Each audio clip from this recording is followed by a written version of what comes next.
Hello welcome back to the Ehsan Amin YouTube channel. इस video में हम एक्सरसाइज 1.1 का क्वेश्चन 1 स्टार्ट करने जाएंगे। क्वेश्चन 1 जो है ये इंपॉर्टेंट है क्योंकि ये बोर्ड्स में अक्सर पूछा जाता है। क्वेश्चन क्या कहता है? Prove that under root 5 is irrational, यानी कि हमें अंडर रूट 5 को प्रूव करना है कि ये इरेशनल है। इस क्वेश्चन में मेन फंडा वो ये है कि हमें मानना है अंडर रूट 5 रैशनल है, फिर इसी बात को गलत साबित करना है, यानी कि गलत प्रूव करना है। यानी कि गलत प्रूव करते ही हमारा आंसर निकल जाएगा। हम मानेंगे कि ये रैशनल है। जब गलत प्रूव हो जाएगा, गलत प्रूव मतलब यानी कि ये फिर प्रूव हो जाएगा कि ये इरेशनल है।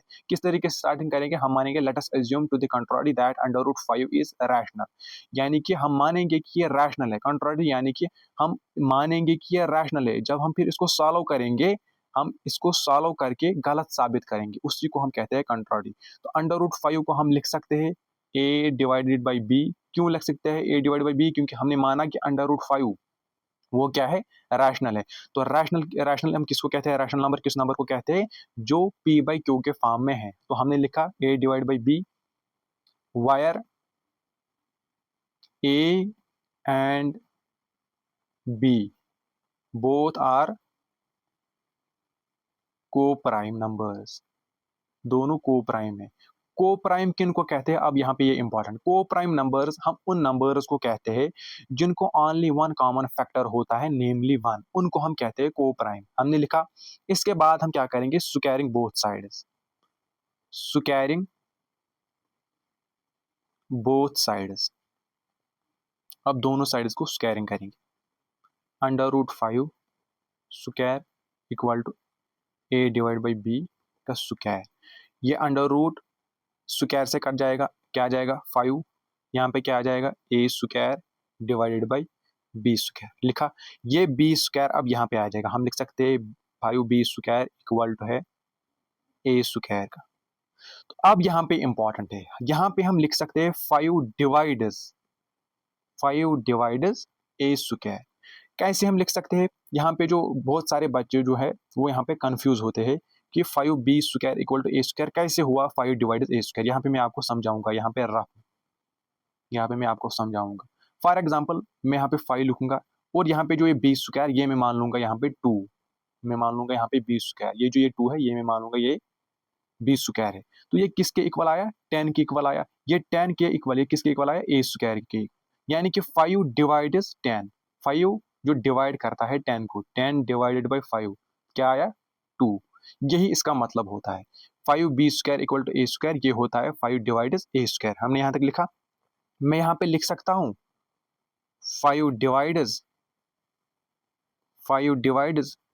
ए आल्सो। अगर 5 डिवाइड ए स्क्वायर को करता है फिर 5 डिवाइड ए आल्सो। क्यों?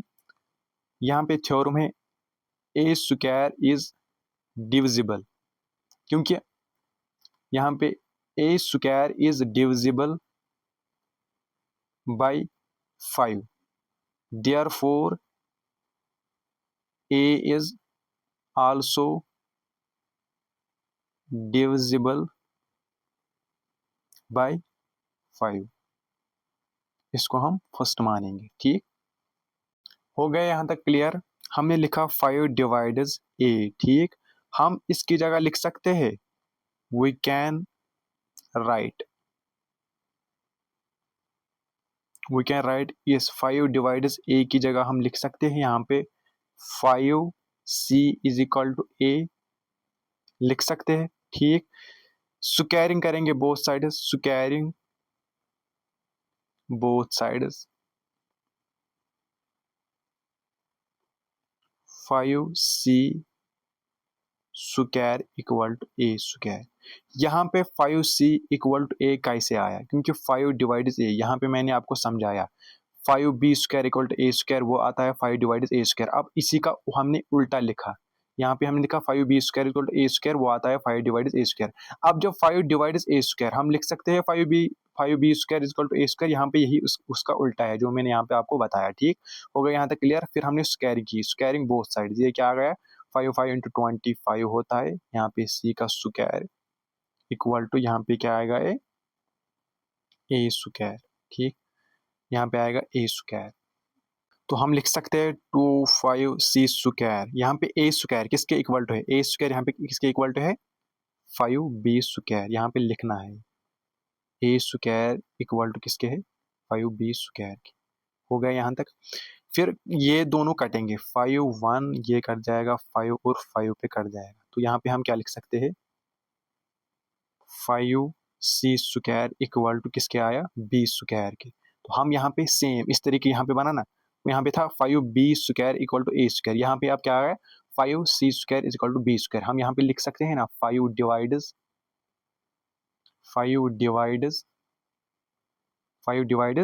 b, हम यहाँ पे क्या 5 डिवाइड्स b²। यहाँ पे फिर लिख सकता हूँ 5 डिवाइड्स b आल्सो। क्यों, रीजन यहाँ पे लिखना होता है। रीजन क्या है, b² is divisible, b² is divisible by 5, b is also, therefore b is also divisible by 5। इसको मैं दूसरा मानूंगा, इसको first.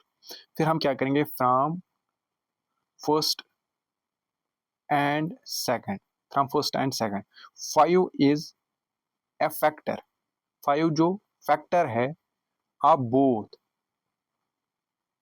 a and b।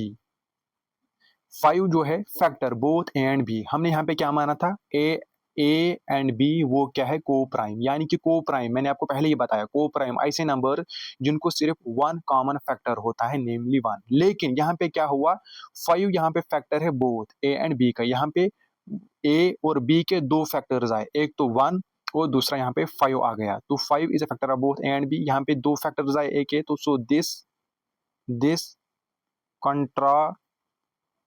contradicts our assumption। ठीक, जो हमने माना था वो यहाँ पे गलत प्रूव हो गया, therefore √5 is a irrational। तो यहाँ पे ये प्रूव हो गया, ये इरेशनल नंबर है। तो इस क्वेश्चन में मेन बेसिक कंसेप्ट यही है, हमें क्वेश्चन है, क्वेश्चन कि √5 को प्रूव करोगे ये इरेशनल है, हम मानेंगे पहले कि √5 रैशनल है।